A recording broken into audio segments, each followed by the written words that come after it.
Instant khaman dhokla બનાવવા માટે આપણે ખમણ ઢોકળાનું બેટર તૈયાર કરી લઈશું। તેના માટે આપણે મિક્સર જારમાં 1 કપ પાણી, સ્વાદ અનુસાર મીઠું, 2 ટીપા યલો ફૂડ કલર અને 4 ચમચી ખાંડ અને 2 લીંબુનો રસ એડ કરશું અને બરાબર મિક્સ કરી લેશું। ત્યારબાદ તેમાં આપણે 2 કપ ચણાનો લોટ એડ કરશું અને તેને પણ બરાબર મિક્સ કરી લેશું।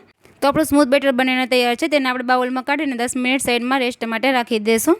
ઢોકળા બાફવા માટે સ્ટીમરમાં પાણી ગરમ થવા રાખી દઈશું અને ઢોકળા આપણે મોલ્ડ વગર ચાણામાં બનાવવાના છે, તો તેમાં આપણે બટર પેપર લગાવી દઈશું અને બેટરમાં અડધી ચમચી સાજીના ફૂલ એડ કરશું અને બરાબર મિક્સ કરી લેશું અને તેને આપણે મોલ્ડમાં રાખી દઈશું। ત્યારબાદ તેને ફૂલ ફ્લેમે 15 મિનિટ બફવા રાખી દઈશું। ત્યારબાદ આપણે વઘાર તૈયાર કરી લેશું।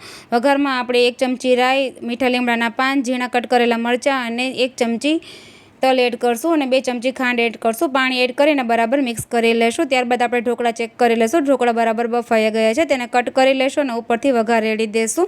બરાબર મિક્સ કરી લેશું। ઉપર લીલા ધાણા એડ કરશું। આપણે ખમણ